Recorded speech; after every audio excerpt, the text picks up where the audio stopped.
it's cocaine. Okay. Well, you can't start like that. Yeah. Well, again, this is come on. Starting off with shenanigans. All right, so we got a different setup right now. We're gonna go through various topics about spinal cord injury, barriers, and problems that come along with it, and then try to cover as many as possible. But we're gonna try to keep it short and simple. And then anybody else that is viewing, feel free to chime in with your comments or questions, and somewhere you might want to drive the conversation to get you more informed on the things you might be going through, whether you're recently injured, or you have a chronic injury, which you've been injured and you may come to some barriers that we may have better options for, or something you may suggest that helped you get past the barriers you came in contact with, because we all got a different way of doing things and adapting. But of course, he's old, so he got more experience than I do. But he is older. Look at him. But I mean, he goes about doing things different than I do, but we make it work. So if anybody else, like I said, got any comments or way they want to, express the way they get through it, perfectly fine. And feel free to say we right or we wrong, agree or disagree, or just throw your take in on it. Also, for anybody that's recently injured, or again, somebody that's been injured for a long time, if it's something you specifically want to hear about or talk about, then like I said, just go ahead and shoot a comment and we'll address it at that point. So I figure today, because I'm having issues right now, I discuss bladder issues. I know a couple people that I'm actually talking to, they have bladder issues, whether it's deciding whether to get a suprapubic catheter, which that's the catheter where you explain that more. Well, a suprapubic catheter is a catheter where it's an indwelling catheter, which for most people who probably don't know what an indwelling catheter is. Indwelling catheter usually with an indwelling catheter, there's a balloon, and like at the end of the catheter, where you put like this really sterile water in it to hold it in your bladder. Sometimes, a lot of indwelling catheters goes through the penis, and you blow the balloon up and it sits there. But for people, what did you say, men? Since we were talking, referring to us. Sometimes if you have sensation down there, it's horrible. That's a horrible thing to have, or it's irritating. Even if you don't have sensation, and if you're not sexually active, if you are sexually active, having an indwelling catheter ain't gonna work. So a suprapubic tube is where they put a little slit into your bladder, and then the indwelling catheter goes in there, and it sits there. Usually, depending on the person or whatever, usually they try to get you to change it once a month, and you go out to the hospital to do that procedure. But also if you can get your family trained on it and well-versed in doing it, you can do it at home. It's really not a big procedure, deflating a balloon and taking the catheter out and then reinserting it or whatever. So that takes away from all the having to self-cath. If you don't have the dexterity in your hands to do it, or if it's just irritating, that takes away from that, and you have to deal with that. Even some people cath, you get like a lot of blood back sometimes, because even if you have lubricant when you're self-cathing. So that's what a suprapubic tube or catheter is. And to touch on more about that balloon, so essentially when you cath, of course your urethra, is penis, whatever is the hole in front of your penis. So essentially what ends up happening is they take a catheter that's, basically like a stick that's hollowed out, and they put it inside your urethra until it goes all the way through to where my finger is. The tip of that my finger, it's a balloon that blows up to basically stop the catheter from coming back out. And that balloon is where the sterile water goes in. And it's basically just to hold it in place. And whatever enters your bladder from this point, it just basically drains directly into the catheter, which is connected to a leg bag that can either be placed higher if you have shorts on, or lower if you have pants on, so it's not something that's like unsightly. But even if you do have to have a longer bag, they have covers that you can purchase from Amazon, or maybe you might even get it from your insurance company to cover up the bag full of pee. So that's one way to do it. Now, as far as TMI. No, not people that got it coming out of them. What? But another way you can catheter, what he touched on, is self-catheterizing yourself, where you just actually insert the catheter and the pee drains out, you get it into a urinal, or they call it enclosed catheter kit, where it goes directly into a bag, which is what I use because it takes away the chance of you spilling urine out the urinal or having backspill. If you're familiar with catheterizing yourself, that means when you pull the catheter out, the pee comes back on top of you, which can be messy and it can be smelly.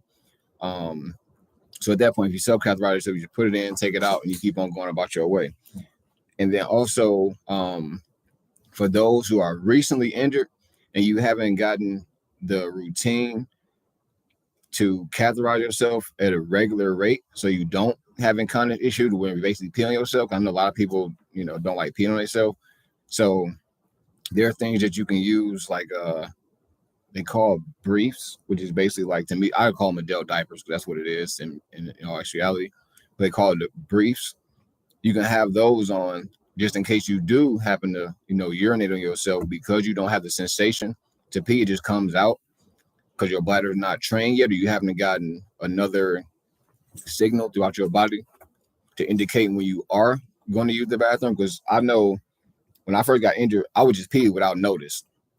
Then once I had my injury longer, I started noticing different changes in my body. For example, I would sweat, I would have more spasms, or what do you have any other symptoms that? I know some people say they lower back sweat, some people underarm. I know I had a real bad underarm sweat, then I would pee. But anyway, your body will start manifesting different ways to let you know that you have to urinate, which is basically because your bladder is getting more extended and it puts pressure on other things. It's like all this called autonomic dysreflexia. Yeah, that stuff. When you have autonomic dysreflexia, that's because you have too much urine in your bladder and your body is letting you know you got to get it out. Autonomic dysreflexia manifests itself by making your blood pressure or your heart rate go up. Your blood pressure goes up. You can start sweating. You can pass out from this type of stuff. It's real dangerous depending on if your level of injury is T6 or higher. Most people, have those. It's short for AD, autonomic dysreflexia, but you'll experience those symptoms. But again, like I said, it can be life-threatening. But most people if you have a lower level than T6, most people tend to just pee on themselves, which again can be bad. But that's what the boxer briefs are for, where you can urinate in there, but to avoid even peeing on yourself, because once you pee inside of those depends, it's like a diaper. So you get like the stringiness, like the gel, it starts sticking to your testicles and stuff like that. I mean, it's just something that you don't want to deal with. I've never worn. Yeah, I tried everything when I first got injured because I didn't want to pee on myself. So I felt like if I could pee in this diaper and just when it get full, literally just strap off the sides and throw that shit, in the garbage. You gotta do what you gotta do. But I realized too that was just basically, that wasn't gonna be something long term for me, because I didn't want to have this wet diaper on me, because it feels nasty, and then of course it's gonna have a smell to it. So, but during the time that you training your bladder, you can use those to prevent yourself from messing up your clothes. Because I was trying to go out and do things once I got injured, trying to basically have a better quality of life, go out. But I had an issue with when I would transfer or put pressure on my bladder, I would pee on myself, and that's kind of difficult to deal with once you took all this time to get dressed either by yourself or with help, and you have to get back out of your chair, lay down in bed, and get changed over again. Can kind of ruin your day. So that can prevent you from cathing yourself. From peeing on yourself in between the times you calf.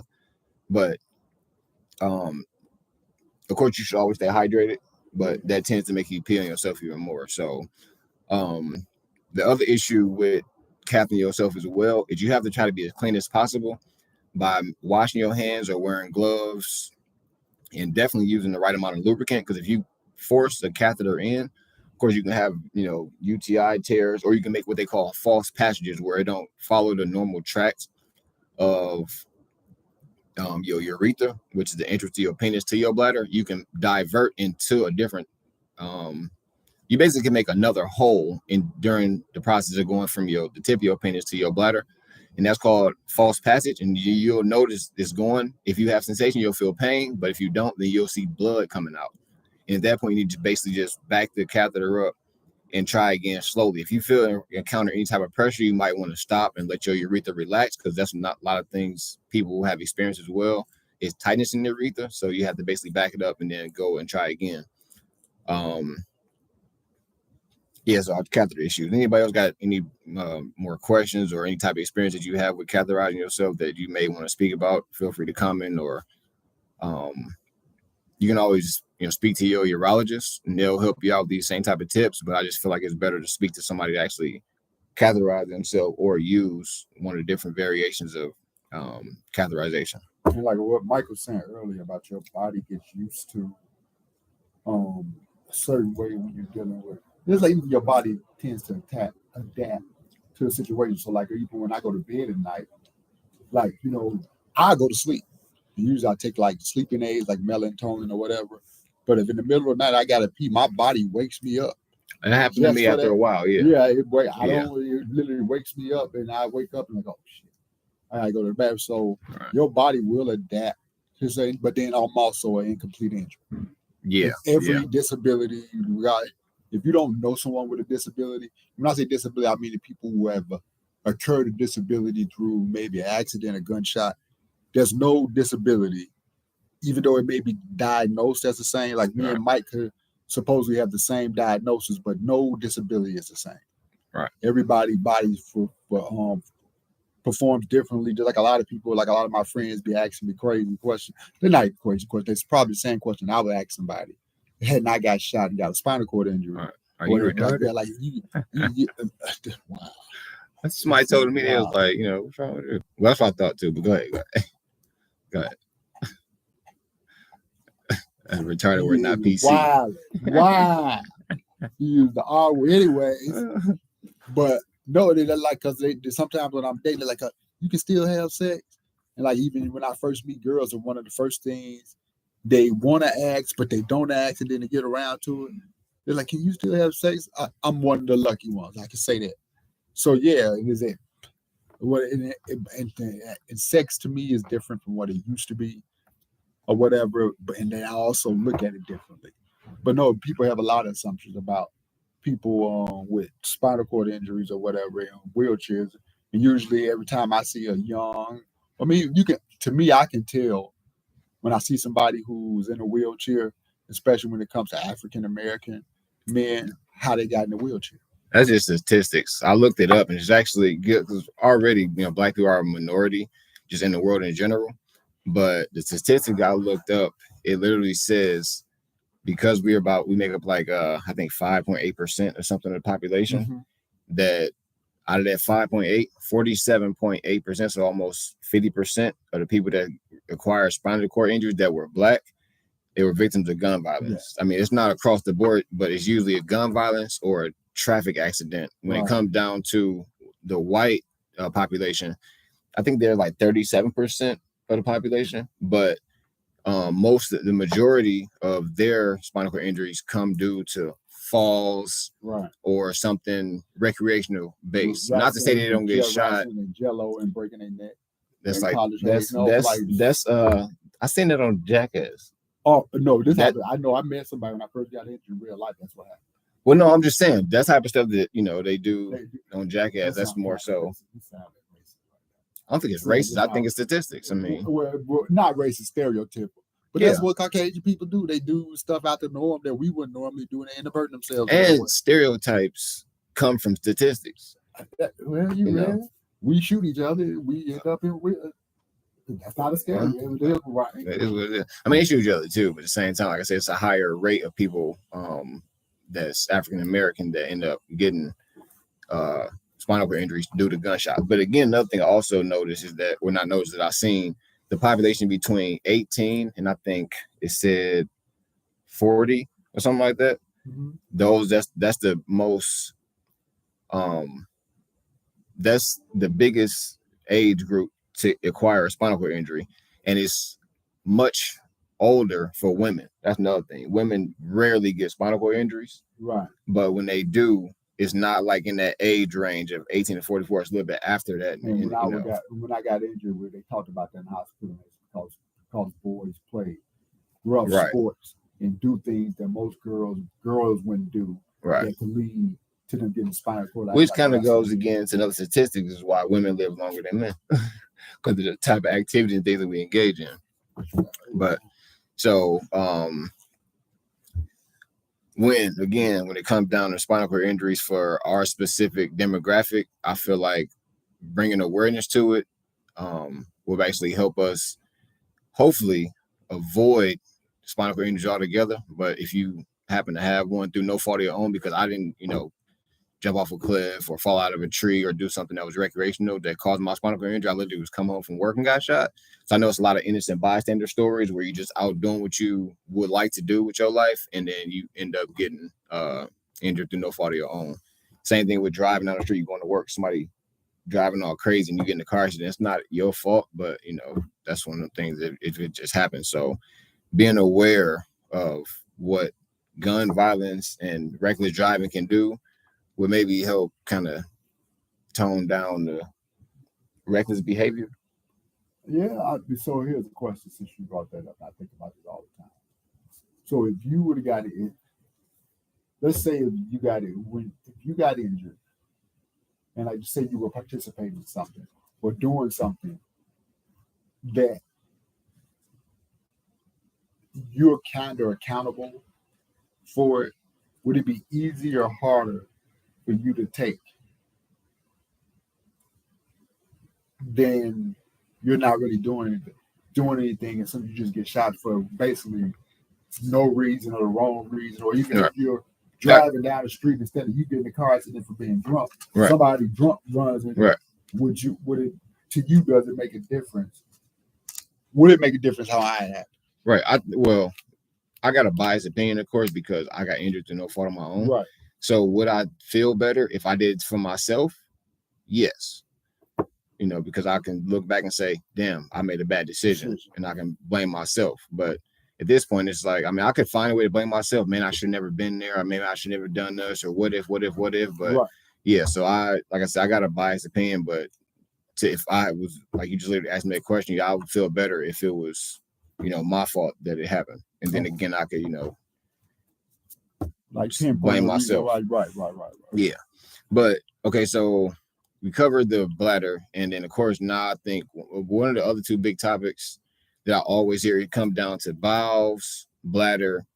And it's like a toss up too between like sexual function and pain.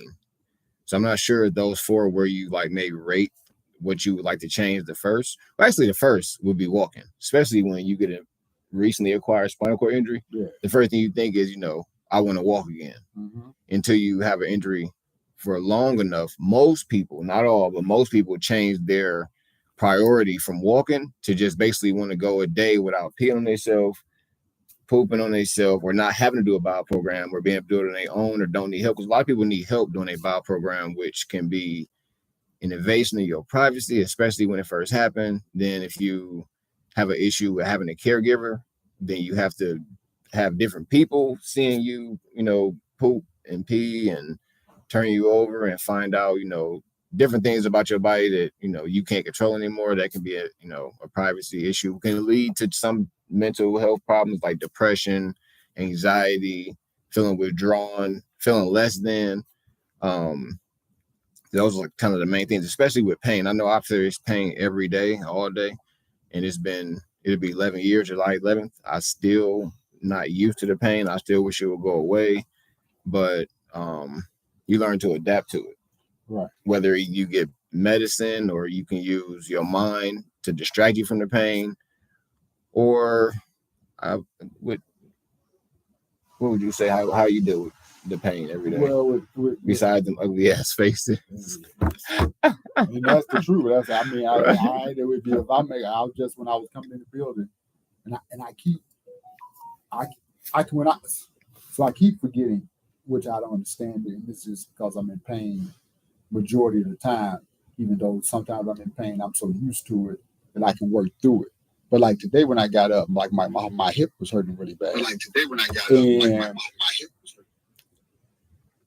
I forgot that it was supposed to rain today.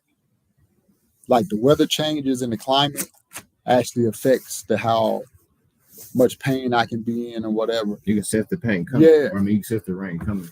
So, I mean, most of the part, I mean, I take pain medication here and there to help, but most of the part, I just deal with the pain because I also come to the, for me, it's like pain lets me know I'm alive. So you use it as a positive note. Yeah. Besides like, not feeling nothing, you feel something. Right. At least I know, and like with my injury, but again, I'm an incomplete injury, I shouldn't be able to know that my hip is hurt. Right. But I can twist my ankle and my ankle will hurt. But if somebody took their hand and like was touching my foot right. or my ankle, I wouldn't be able to feel that. Right. It's like the weirdest, like I feel everything internally. My stomach is hurting, any of that stuff, but like certain parts of my body is very hypersensitive. Other parts of my body, I have like dead spots. Yeah. Or like dull spotty. spot. Yeah, like even on my chest, like some of my tattoos that I have, if I was up walking around at foot, they would hurt when I got them. But I was getting one on my chest, and the guy like, "You taking this very well." And in my mind, I was saying to him like, "Yeah, because it's not normal." So I feel it, but it ain't. Right.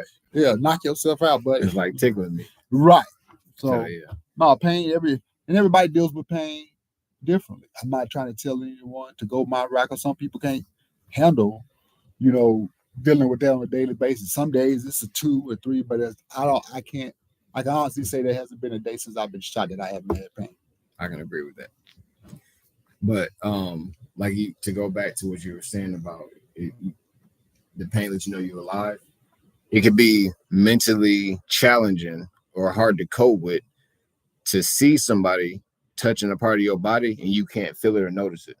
Like it's been countless times somebody new around me will notice that I'm spasming, and they'll misunderstand the movement of my legs for voluntary movement, meaning I'm doing it myself, versus involuntary movement where I'm shaking. So they'll be like, "Oh, you can move your leg." Yeah. And I was like, "No, I can't." It's a spasm. It's just nerve signals that's coming down. That's not voluntarily. It's not a decision I made with my brain. It's just leftover signals that's coming down and causing my legs to either shake, bend up, or just again cause pain, because that's where the pain comes from.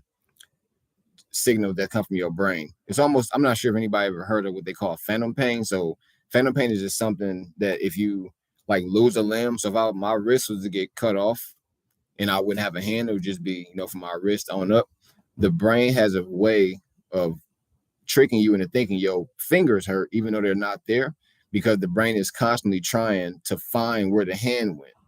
So that's why they call it phantom pain. So you'll think your finger hurting, but you don't have fingers from your hand being amputated, but it still will hurt that way, because again, it's just leftover signals where your brain is trying to process where your hand is. So it's kind of the same thing when it comes down to and what you were speaking about too, where you say like, if you can break your ankle, or somebody, you can break your ankle, but you can feel it because you feel internal pain. Mm-hmm. I found out that that's called visceral pain. Like you have pain inside of your stomach, but if somebody touches you can't feel pain, but you can actually feel that your stomach hurts. That's visceral pain, which a lot of people have, and it's kind of like it's either neuropathic pain, it could be skeletal pain or muscular pain, but you don't feel it from touch, you feel it from the inside. Right. So that's one of the things too, where a lot of medications don't help because they don't really have a specific medicine that helps out with neuropathic pain. They try antidepressants, some of them like gabapentin, Lyrica, different antidepressant medicines they use to try to counteract or stop or even blunt nerve pain. But I've found in my life that they have side effects, because if you give a small dose, it either doesn't affect you at all. So they tell you try a higher dose to get rid of the pain, and the higher the dose is, the more likely it is for the side effect to show up. So I started off on gabapentin at first, and it gave me enlarged breasts. So for real? Yeah, like I heard it can. Yeah, that's one of the things. So you was able to get your stuff back to me? No, it didn't enlarge my breasts. It just made them feel sore. So women, when they growing up, they have the growing pains type of deal. So I had that, and I'm like, why my chest? I used to work out all the time, but I was like, man, I ain't work out today. Why? Well, my chest hurt, and I went to a doctor, and she said, "Yeah, one of the side effects of the medicine is enlarged breast." So I immediately was like, "I ain't ready for training bras. I'm gonna stop taking this medicine." I went cold turkey. I don't suggest you do it, but that's what I did. And then immediately the pain went away. So they tried me on Lyrica. Lyrica, again, if you give it a small dose, either may not work or it may work for you, and that's good, but it may not work. But if it doesn't, then they'll tell you to go on a higher dose. Again, the side effects start showing up, and it gave me tendinitis, or they call it tetanus, whichever one, but that's basically ringing in the ears. I could not deal with that because trying to lay down and sleep or trying to participate in things, you keep hearing like ringing, or it started manifesting to me like a buzz, and I could start hearing like in my ear. So I couldn't deal with that. So I cut that too. And so now I just deal with nerve pain by keeping my mind focused on something else, exercise work, and what else works? Massages sometimes kind of help. Right. But again, I just think it's more so me trying to distract my mind on other things. One of the things I did try too for a hot second, it lasts, but not like, I don't think it's a long-term effect. It's more like an intermittent type of deal. You can use what they call a TENS unit. You ever try one of those? Yeah. It basically just interrupts or overloads that circuitry. So it basically drowns out the neuropathic pain. But for me, I found that putting that TENS unit on, it tops out the pain while it's on.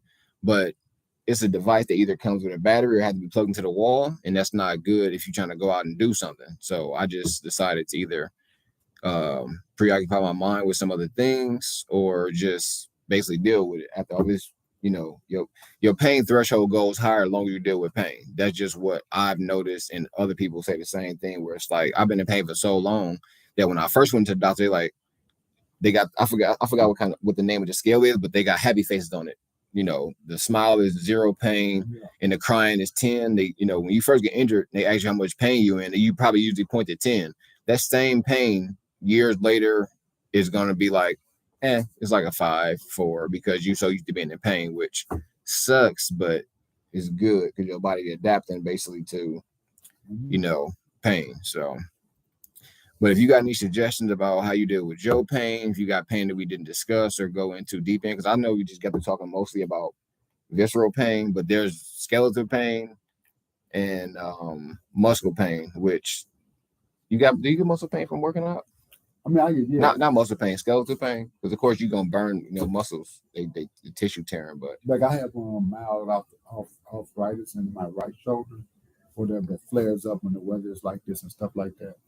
But usually when I'm working out, depending on how hard I work out, I get some pain. But usually for me, especially like I'm riding a hand bike, when it comes to my like nerve pain in my hands or whatever, like once I start getting going and relaxing, it really takes away the pain, because I guess it's just you're moving in this motion and the blood is circulating and stuff like that. It releases the pain, because then sometimes I get off the bike and right as soon as I get off the hand bike, the pain comes back or whatever. So I know one thing I don't do a lot of, and I would suggest anybody who has a disability and use a wheelchair and you got a spinal cord injury or whatever, you have to stretch. All range of motion. People, we forget about it because we're so busy doing that. And it's boring. Range of motion boring as hell. But when you go home, if you can get in the bed, make sure you're able to turn on your stomach and stretch. Because I know people who have lost that range of motion. Yeah. And they can't even turn their stomach and lay flat anymore. And your body, you know, you need to keep that going, just due to the fact of mobility wise, being to transfer in and out of cars and this and that. And another thing I found out that's really, really helpful, if you can get on the floor or a hard surface, that helps the back. It literally stretches you out really good. Not just because the surface is hard, then you land on a mat or even laying in bed. You can get a stretch, either or. Like I fell out of my chair Saturday night. You got stretched out for real. And it was like 12:30 in the morning when it happened. And I told myself I just came back. I don't know where I was coming from. I just got in the house. I said, hard to go to bed because you have a bunch of spasms. But I started eating it was some junk food, and I started watching this podcast. And I was like, okay. And as soon as I got ready to go to bed, my spasms went haywire. I broke the back on my chair because maybe it was pushing me back.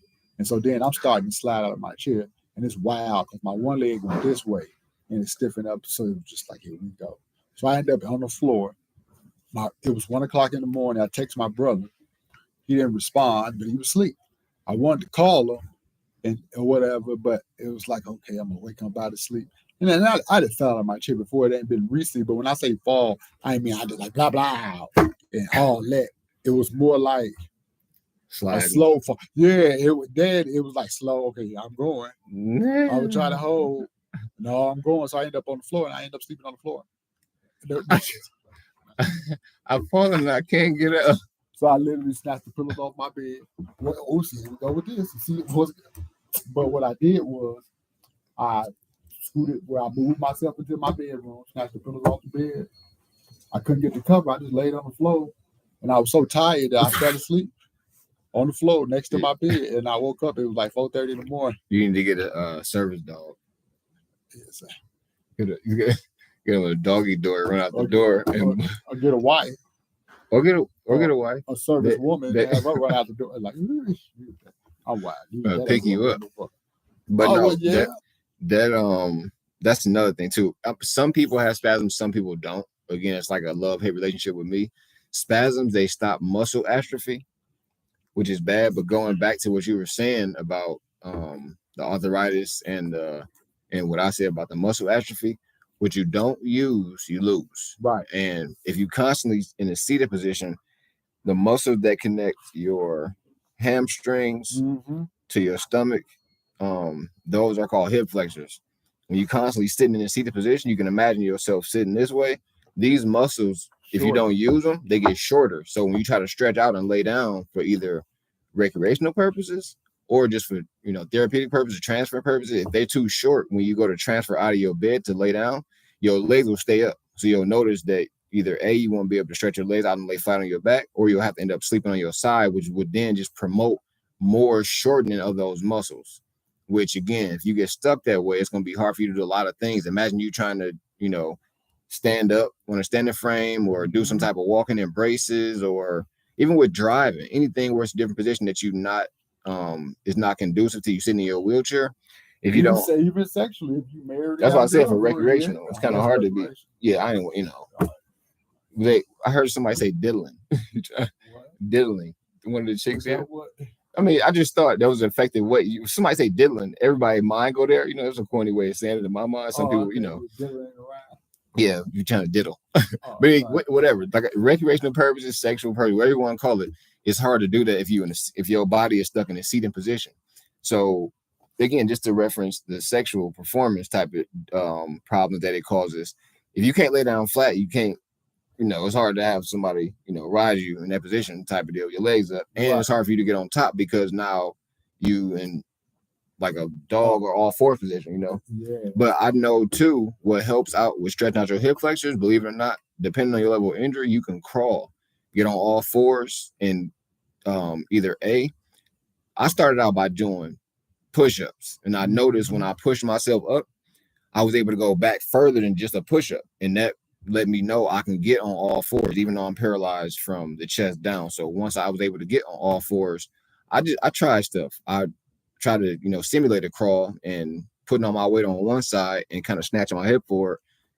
Keep doing that, practice make perfect. So that helps stretching your hip flexors out as well. And that's like a full body workout. You got to hold yourself up. Yeah. You transferring and shifting your weight, which is always good. The more mobile you can be, the better.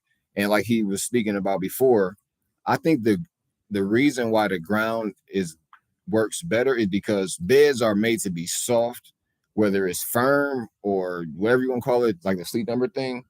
All beds are going to give way to your body weight.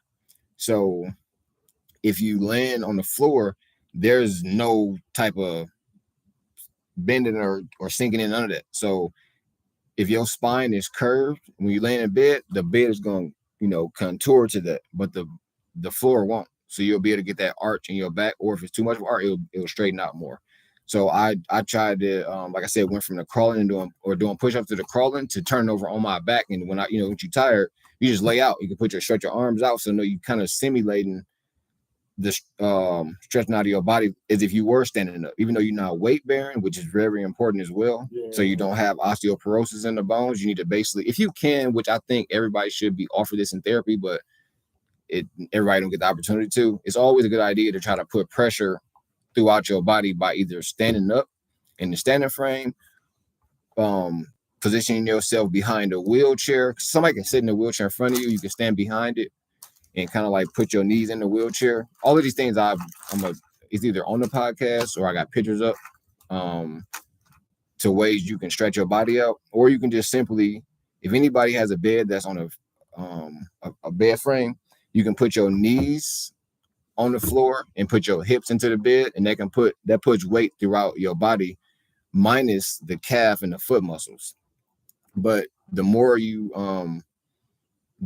do that, it lessens the chance of your bones getting real brittle. Because again, what you don't use, you lose. So that could help people out a whole lot. Yeah. What else here? I don't know. We don't see no topics yet, but so one thing that I know people that's newly injured deal with is basically, to sum it up, is like body image. And I still myself deal with this. And again, I've been in the wheelchair for over a decade. So I still kind of, everybody does it. Everybody judges themselves. People that's walking judge themselves. So don't think, it's a bad thing. I don't dwell on it, because everybody got issues. Everybody got problems. But you will notice a big change in your body from the moment you get injured to all the way until, the current day. Because when I first got injured, I had like a six pack. I wasn't in shape, but I was thin, and I can see my muscle definition now because I don't have the muscle control in my stomach. Because it's what is the name of it? It's like involuntary manslaughter. No, manslaughter. What? No. No, not at all. Not even close. Okay, so oh my God, it slipped my mind too. The point I'm trying to make is that you don't necessarily control every day your muscles in your stomach, but your brain does it subconsciously, just the way involuntary your heartbeat by itself. You don't have to control it or think about it. So once you become paralyzed from whatever point down, those muscles lose the tone in them, and they basically become like flaccid, if you want to call it that. Because if you're a guy, you know what flaccid mean. So it's a thing called parabelly or quad belly. So instead of you being able to see the definition of your stomach muscles, it just basically turns it go from a six pack to a keg. Like literally one bulk. You know what I'm saying? So that has always been a concern of mine, because I didn't like the fact that, I don't see my muscle anymore, because I thought that was sexy. I'm like, oh yeah, I got a nice body type of deal, but I'm still the same size, bigger upper body. But the thing is that I don't like the look of my stomach bulging out, and it happens because your muscles aren't still tight and to form the six pack, four pack, or whatever, or just keep it firm. So what also happens is, because you don't have that muscles, the signal going to your body to hold the muscles and hold everything in place, your colon and intestines and all those things sag as well, which causes the bulge, which that could lead to constipation, digestion issues all across the board, leads to stuff. Because spinal cord injuries, of course, if anybody has a spinal cord injury, it don't just affect the ability to walk. It's a lot of different stuff that comes into play when you got a spinal cord injury. So when you first get injured, oh no, the biggest thing is in the world, I can't walk. Then you realize sexual function, bowel, bladder, spasms, pain. It's like, shit, let me just be able to control my bowel and my bladder, or let me be able to have sex again, or let me be able to just go a day without pain. So, but everybody's priority is going to be different, depending on what they outlook on life is or what they prioritize. But again, it's always ways to get past the barriers that you come up with or that you encounter. But as long as you either tune into this channel, we'll cover it and show you ways to get past those barriers, or you can do your research on your own from something we may mention, or something your doctor may mention, or something you just seek out, because we don't have all the answers, but we do have the answers in the memory to go and, go back and see where we started at to where we are now, which is, again, the point to try to stress to people that's on this channel or just got a spinal cord injury that may come across this, or if you got a family member or friend, you refer them to this. to let them know that there are ways around the problems or issues that you come across. And on top of that, like back to the body image thing, it's an old, I don't want to say old saying, but like beauty is skin deep, you know what I'm saying? Just because you got a stomach on you, I'm pretty sure y'all have seen some of the women that got kids. It really don't matter, you know. You can have a great quality of life with some body deficiencies. It's not that big of a deal, but of course, confidence comes from within. So you just basically have to change your perspective on what's important and the people that's in your life you want to have around you. If they care about, you know, your stomach, excuse my French, but fuck them. You know what I mean? If that's what determined them wanting to be in your life or be your friend or be your girlfriend or boyfriend, you don't really need that type of person. You know, it should be something deeper than that. And if you were like that before, welcome to the club. You know, you get to see the other side of it, you know, because I was one of them people that was really shallow. And then once I got an injury, I'm thinking in my head when I first got injured, damn, ain't nobody gonna want me. Which again, that wasn't the case. And it just comes down to you. Okay, what I'm saying? It's the confidence, self-esteem. It's the esteem of your motherfucking self. Yeah, exactly. So if you got to be your own, you know what I'm saying? Motivation. Yeah, you got to be your own motivation. Don't look to nobody else to make you happy. If you're happy with yourself and you find out through living and through progression, the thing that you provide to others or what your worth is, all that stuff will go out the window. But it just takes time. Everybody got a process they need to go through to acclimate themselves to the new physical existence that they have. And again, with me, I still haven't accepted it because I'm still looking into research to get me back on my feet. Like, I don't want to just walk, I want to run, but that's going to take my actions and what I do to succeed. It's not going to just fall in your lap, just like anything else in the world. You got to put forth the effort. You know, I always tell everybody, I say, you got to do the work, you know. Like today, I mean,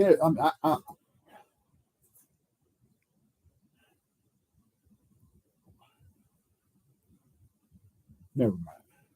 You about to say something crazy, I bet. Yeah, you are about to say something crazy. But so on the same line of body image that basically kind of go hand in hand, you got to accept yourself. You can't expect somebody else to love you or want to be with you if you're not happy with yourself. I mean, body image is a big thing, but you got to think about you have more to offer than just physical things to this world. For example, when I first got injured, my son was only like 1 year old, and I was like gun ho to be a father because I didn't have one in my life. And I thought immediately when I got around my son, what can I do for him? You know, like I literally can't even teach my son how to stand up and pee. You know, but there's other things that I can teach him, you know, that doesn't have to do with, you know, physical stuff. And once you build the confidence and knowledge, then you'll be able to pass that on. And that's valuable as well, because your kids and people around you, even, I'm speaking mainly for kids now, though, as a father, they pick up on lessons that you don't teach them. So if they see you overcoming challenges and adapting to a life that, you know, been thrown at you, or say like you've been dealt a bad hand, like I said, if you get injured through no fault of your own, they see you dealing with stuff in your life that able-bodied people are not doing. You teach them a valuable lesson about determination and being driven, about drive. You know, you can inspire them in ways that you don't even have to say. They just pick it up, you know. So, and then on top of that, anybody that has a relative that's got a disability, especially if it's physical, it affects you and it also affects them, because some people may not understand what you're going through, but they want to. So again, it's one of them things where I just feel like through my experiences, one of the things that I had to come to the realization is they can try to understand, but they won't understand unless they have those actual barriers put up in front of them on a day-to-day basis. Because the only thing you can do is basically explain, and you can have somebody say, yeah, I feel you, I understand, or I'm sorry. But once they spend enough time around you, then they'll be able to, you know, get a better idea. But it takes you to let them know the things you're going through and remind them, or the, you know, the barrier that you have, not necessarily in a way to make them feel bad, but so they can understand and be able to help you more or be more empathetic to your situation. Because I don't per se, I don't want sympathy from anybody. I'd rather somebody be able to, empathize with me versus, give me, I don't want any sympathy. I just don't want to be a victim anymore. I never did. It was just one of them things I just felt like, damn, I've been dealt a bad hand. But of course, it always can be worse. You always going to find somebody that on your best day or on their best day, it could be your worst. So I would kind of look at it like that, not to kind of throw anybody down, but just let people know out there that, yeah, there are problems that you're gonna come into that you not necessarily feel are fair, but just keep your eyes open for people that may have worse issues than you, or they may have the same issue but not able to handle it as well as you are. So that's one of the things to keep in mind as well. I'm gonna try to keep this to like an hour for this one, but to just try to maybe keep going with some of the things I've been recently encountering. Driving is a big thing. Once you first get injured, people think they're not going to be able to drive anymore. People that don't have any experience with somebody that's in a wheelchair, you think in your head, oh, only way I can drive is if somebody or get around somebody take me. No, you can still drive if you are in a wheelchair. They have hand controls that are portable, which means you can take them from somebody's car and it can go from one car to the next. And they have permanent hand controls, which you can get installed in your own personal vehicle. Or somebody, if you have a significant other, a wife, girlfriend, a live-in partner, if y'all playing house, wherever you want to do it, maybe a sibling, or you use your mom's car, you can have hand controls installed in that car that will stay there permanently. But a person that doesn't use the hand controls, that has, can use their legs, they can drive it as well. So it's not something that you have to take in and out, which that's what you have to do with portable hand controls. Right. Again, I can dive deep in all of that stuff.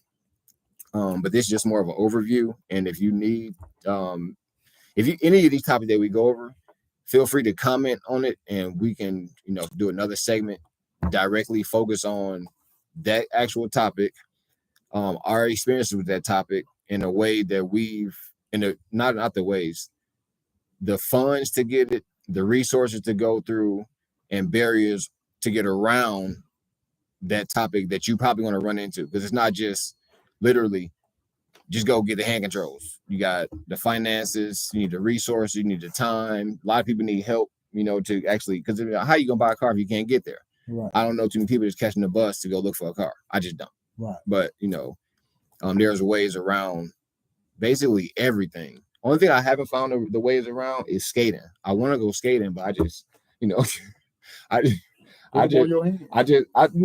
can't see that. You know what I'm saying? Like the skating thing for real. Yeah, I mean, I used to skate pretty good. Oh, see, I didn't know that. There's a lot of people that keep. I used to walk real good. When I had solitary spasms. Oh, but a quick thing on what he was saying to anybody out here who's listening to this, whether you're a family member or somebody with a spinal cord injury, or if you have a spinal cord injury yourself, feel free to contact us. And if you want to come on and join the podcast to ask questions or just participate, whatever, anybody that I would say, if you have a family member who wants to participate, you may not, the person of your relative or friend may not want to participate, but he or she has questions or whatever, you come out. We're totally open to any of that. And there's a bunch of people out here that I don't know who have spinal cord injuries due to violence that I've seen or whatever. And this is like it's like a family thing, because you can teach us something that regardless of how long I've been injured, he's been injured, you may be going through something and doing something that we might not have, privilege to even ideas about. Put me on. Yeah, I mean, it's a learning experience still. You learn. If you ain't learning something every day while you're alive, then you really ain't living. As you should be. So one of the other things though too, before we end, like I said, I want to keep this straight. I'm getting more and more information about spinal cord research, because again, the goal for myself is to run. Like, I don't want to just walk, I want to run. But there's steps to that. It's baby steps. So when it comes down to spinal cord research, that is the thing that I think everybody with a spinal cord injury should be striving for. Um, even if you have a C level injury all the way down to an L, I think you should join in the fight for pushing for more funding for spinal cord research, because the real goal is to kind of eradicate spinal cord injuries altogether. I mean, Right. they coming out with stuff to cure cancer. Cancer and AIDS used to be a death sentence, and then they put a bunch of funding into it because it was affecting a lot of people. And the funding facilitated research, was facilitated, cures or ways to, have a better quality of life. Which again, I think the same thing can apply to spinal cord injuries, because first of all, it's not an easy life to live. Second of all, it's very expensive. Whether you got insurance or not, it shit is expensive. And if you don't pay for your actual health care, big up to you. But the people that pay for your health, the money got to come from somewhere. It's going on taxpayers. So even if you don't have a spinal cord injury, I think that you donating to a cause or getting involved in a cause or spreading the word, if you hear something or see something, that'll actually do a benefit to yourself that's not direct impact, but of course, as a whole, it'll actually make everybody better. Just like, with guns, if we all had a solution about guns, I'm pretty sure to help everybody, that whether you're on pro gun or anti gun, whatever it is. I feel like if we could come to a census to make it better, we won't have all these shootings and killing and just basic chaos. Because my spinal cord injury affected me, his spinal cord injury affected him, but it also affected people around us. Yeah. Whether it's people that literally everybody. Of course, it affects you as a person. The people around you, they have to take on load and financial burdens and time, and a lot of people lose their jobs. Yeah, because they have to take care of a loved one. And taking care of a loved one, I'm not sure if anybody encountered this, but it don't pay much. Yeah, and that's why I actually was having this conversation this morning with my case managers. My case manager, my nurse, through my choice and my care, and we was talking about, we do at Independence First, where me and Mike work. We talk about this, and we work on like transitioning people out of nursing homes into living either at home with family helping them or personal care, and it's all and so. Here's the thing to think about when you go out and vote and who you picking for politicians. It would cost, the amount of money that we spend for housing people in the nursing homes, and we always talk about we need to cut this, we need to cut that. It would be much less for someone, regardless if they got a spinal cord injury, with any people getting old, like older or whatever. If you were able to for them to live at home and have someone who cares about them take care of them, but of course they would have to be enabled to make a livable wage to do so, where they don't have to work 2 jobs or 3 jobs or whatever. Their job is to help either take care of their parents or somebody in their family or whatever who may have been injured or whatever. It's way less money. So then you got to ask yourself, just as a human being, why isn't our government pushing this? Because their pockets are being lined by the people who run these facilities to keep people there, because they're making money hand over fist. If you get $900 a month, just to say you don't have insurance or whatever, your family don't have money, you get $900 a month on Social Security. The nursing homes get what, 90%. The only thing you get is $30 a month. The rest of that money is going to the nursing home, and they saying this is the house and all this other stuff, and it's nonsense. Yeah. So to kind of wrap up, what we were saying. I say, no, just to wrap up, I guess just this one, I say, biggest thing for this one, I feel like, is to don't get down on yourself about being in a wheelchair. I mean, you're gonna have bad days and good days, but I feel like the more positive you are, the better off you're gonna be. I mean, it's times that I didn't feel like I just don't want to do it, but you got to push through that. That's one of the things too. It's easier said than done, but practice make perfect, man. If you can find a way to push through the bad days, I guarantee you the rewards are gonna come with anything. Like again, even with when it comes down to just day-to-day stuff. I mean, I know from guys that recently get injured, they just lay around.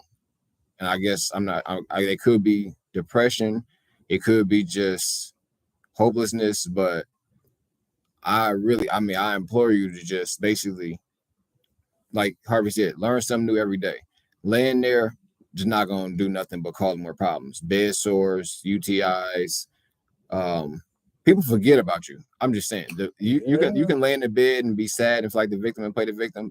Life go on. 24 hours don't change for nobody. And no one wants to be around. They're gonna sound great. Regardless of what your situation, no one wants to be around a negative person that's complaining all the time. Even if you got an injury, when I was injured initially, I wanted people to feel sorry for me. That was when I was like, and then when they did that for a while, but then what? I'm looking up and people now they going on like, okay, this been going on for a year, 2 years. People going on living their lives, and I'm sitting there looking like, oh, the people don't care about me anymore. As their lives, and all that did was like motivate me, but also it motivated me. And I'm just gonna say this, whatever motivated me also to go outside of the circle of people that I was dealing with, and put myself in different places with different people. And when I say different people, I'm bringing up race with Caucasian people. And if I had not did that, listen, man. I'm saying that just due to the fact that when I was injured, my nurses and my physical therapists gave a fuck about me. So much. Shut up. And we had relationships outside of me being a patient, which allowed me to see different things than what I had saw growing up. And if it wasn't for that, I probably wouldn't have went to college. I wouldn't have the job that I have. And my mindset would have been totally different. So I guess am I saying that you got to go to the white man to get all the answers and feel better? You can't be around colored people or colored. No, that's not what I'm saying. It sounds like it. I know it does. Everybody white is right. So these are jokes. So, but like I said, to put a button in this, more so like try to stay positive. Ain't nothing positive reach out, around white people. Reach out to people that are positive. Again, there's nothing wrong with asking somebody for help, especially somebody that's been through it. The people that are willing to, do things for you. Literally, I'm saying the simplest stuff. Can you grab that tissue for me? Can you go grab this? Can you grab that? I just say be mindful of the people that you're around. Know that they're not obligated to do anything for you. Right. So I would show appreciation. But the main thing is, again, stay positive, do the work. And my biggest thing too, when it comes down to any disability, is try to be more knowledgeable and aware of that person's situation, because you don't know what they're going through. So again, I didn't play the victim. I didn't have that luxury. It was more one of them things like, shit happens. So that's how I took it. And I would say ran with it, but I ain't ran since. Probably should have ran when they were shooting. I didn't have a chance. I probably wouldn't have ran. Keep it 100. I wouldn't have ran. But again, so the next time we have a live for sure, it'll be Wednesday, same time, about 2 to 3, 1 o'clock, 1, 2 or 3. But if you like what you're seeing, make sure you subscribe and then turn notifications on, because anything that we post, you'll get notification for it. And at the same time, the rest of the videos we have on here, feel free to go through them. If you got any other comments, anything you want to say, anything you want to ask, go ahead and post it on there, and we'll get back to you as soon as we see it. And then if we have any other topics that we see need to be addressed or gone over again because maybe you didn't receive the information, then again, I'll try to post as much as I can on there, or we'll try to, go around different topics. One of the biggest topics that like we've seen in the past was relationships and stuff like that, because again, it comes down to self-image and confidence. Another big one is transportation. So we were shooting, different different podcasts on different topics, but again, it's more so for trying to facilitate it to people's needs, people that actually are viewing the channel or can benefit from it, whether again you have a spinal cord injury or you're a family or friend of somebody that with one. Yeah. So and another topic that we don't touch on and probably we do want to touch is like skin care. Oh yeah. Skincare because it leads to pressure sores and ulcers and stuff like that, and a lot of people don't understand that when it comes to having a spinal cord injury, we're not moving around, but we'll get there. But no, I was thinking about that earlier today when I was getting dressed and I was like lotioning or whatever. And people like I said, we'll get it, but no, skincare is another thing that needs to be touched on because it really, really like something that literally helps you. Period, a long way because once you start having skin breakdown, and it takes forever for that skin to repair itself because we're not up moving around, the blood circulation isn't the way it usually is, especially in your body. So no, that's a topic we probably can touch on next podcast or whatever next week. So, but no. Okay. So with that, like I said, like, comment, subscribe, turn notifications on, and we'll see you on the next stream.